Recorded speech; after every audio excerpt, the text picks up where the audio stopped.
Banyak sekali Kartini-Kartini Indonesia yang gigih dalam mengukir prestasi hingga mengangkat derajat bangsa Indonesia di mata dunia. Berbagai kisah dari para atlet perempuan Indonesia untuk mengibarkan sangsaka akan diceritakan melalui program ini. Tahun 1988, tahun bersejarah yang mencatatkan namanya sebagai salah satu peraih medali pertama bagi Indonesia. Tiga Sri Kandi mendapat peringkat di bawah tuan rumah Korea Selatan. Siapa sangka, medali tersebut justru diraih dari cabang olahraga panahan dan bahkan didapatkan oleh atlet-atlet yang namanya belum banyak dikenal. Tiga Sri Kandi atau Trio Sri Kandi. Itulah julukan yang diberikan kepada tiga pemanah putri Indonesia yang berhasil membawa pulang medali pertama Indonesia. Mereka adalah Lilis Handayani, Nur Fitriana Saiman, dan Kusuma Wardani. Lilis Handayani, seorang wanita kelahiran Surabaya, Jawa Timur. Ia lahir pada tanggal 15 April 1965. Kejuaraan-kejuaraan lokal mulai diikuti Lilis sebagai langkah awal. Sampai ketika September 1982, ia mengikuti kejurnas panahan dan membawa pulang 4 medali emas. Dari situ namanya mulai dikenal lebih luas.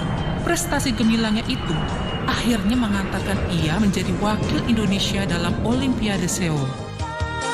Perempuan dari tiga Sri Kandi berikutnya adalah Nur Fitriana Saiman, Yana, begitu ia kerap disapa, sesosok perempuan tangguh dari Jakarta yang lahir pada tanggal 7 Maret 1962.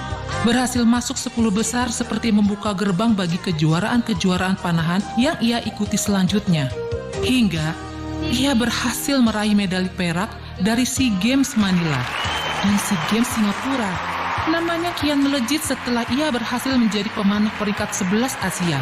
Tahun 1988, tahun bersejarah yang mencatatkan namanya sebagai salah satu peraih medali pertama bagi Indonesia. Kusuma Wardani, wanita kelahiran Makassar 20 Februari 1964 ini tercatat sebagai salah satu dari tiga Sri Kandi Indonesia.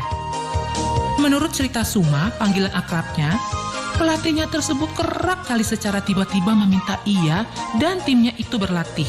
Uniknya, tempat latihan mereka bukan hanya di arena memanah, namun terkadang di sawah, di bukit, dan tempat tak terduga lainnya. Latihan dan kerja keras tersebut pada akhirnya terbayar dengan kejuaraan yang berhasil diraih tiga Sri Kandi tersebut. Kebanyakan orang beranggapan bahwa pembalap mobil formula itu hanya untuk pria saja. Tetapi wanita ini mematahkan anggapan tersebut. Alexandra.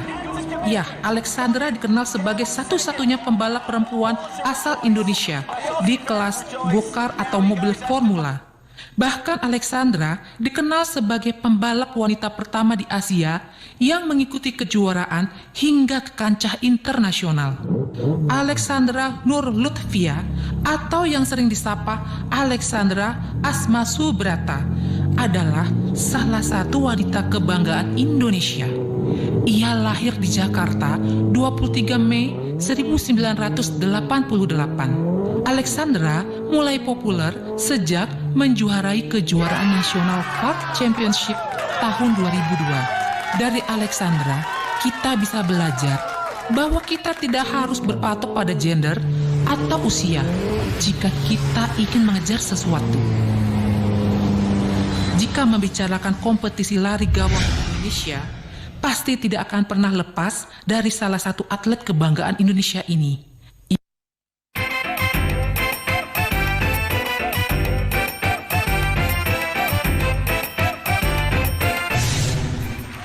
Ia adalah Dedeh Erawati, lahir di Sumedang, Jawa Barat pada tanggal 20 Mei 1979. Dia merupakan seorang pelari gawang dengan kewarganegaraan Indonesia. Sederet prestasi yang telah diraih Dedeh Erawati mengajarkan kita bahwa setiap ada kemauan dan tekad yang kuat, dan disertai dengan usaha yang sama kuatnya akan menghasilkan sesuatu yang hasilnya memuaskan diri sendiri, teman, keluarga, dan negara Indonesia. Linswell Kwok, salah satu atlet yang telah mengharumkan nama Indonesia di bidang olahraga wushu. Gadis kelahiran Medan 24 September 1991 ini telah mengenal wushu sejak kecil. Gadis ini awalnya tidak menekuni salah satu olahraga yang mengandalkan fisik dan pikiran. Ia hanya mengikuti karena paksaan dari keluarganya saja. Tetapi itu semua berubah ketika ia menginjak bangku sekolah menengah pertama. Linswell baru menyadari ada hal yang menarik saat belajar wushu. Banyak gosip yang beredar tentangnya. Orang-orang percaya kemenangan yang Linswell raih karena status yang disandang kakaknya itu. Iwan Kwok, kakaknya yang sekaligus juga pengurus besar wushu Indonesia, sering menjadi wasit dalam pertandingan-pertandingan yang diselenggarakan, baik nasional maupun internasional. Padahal, kemenangan yang ia raih berkat hasil jeripayahnya sejak kecil dulu.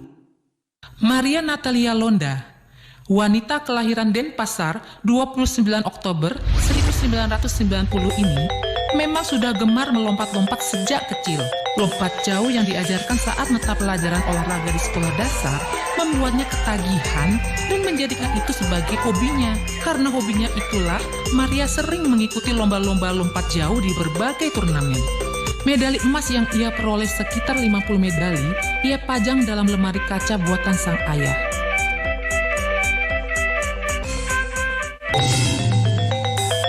Ninengah Widiasih, seorang wanita kelahiran Karangasem, Bali, tanggal 12 Desember 1992, harus kehilangan pergerakan kakinya ketika menginjak usia 3 tahun karena penyakit polio yang dideritanya.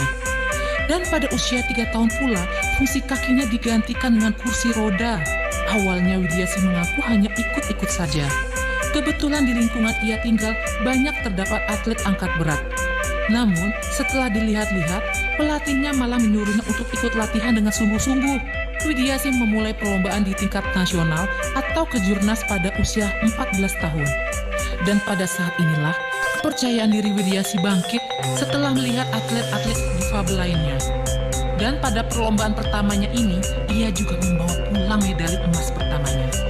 Sejak saat ini, Widiasih salah satu atlet nasional dan memenangkan kejuaraan-kejuaraan tingkat nasional. Ia juga mulai mengikuti perlombaan tingkat Asia sampai dunia. Ninengah Widiasih adalah salah satu potret dari perempuan-perempuan hebat di Indonesia yang telah membuktikan bahwa kekurangan yang ia miliki bukanlah akhir dari kisah hidupnya. Rifda Irvana Lutfi, gadis kelahiran Jakarta 16 Oktober 1999 ini, mulai diperkenalkan dengan olahraga saat berusia 6 tahun. Ketika Rifda kelas 1 sekolah dasar. Rifda merupakan gadis yang menyukai ketinggian dan memacu adrenalinnya.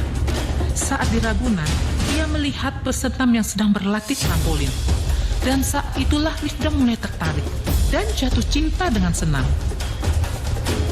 Bakat Rifda akhirnya dilirik pelatnas seiring berjalannya waktu.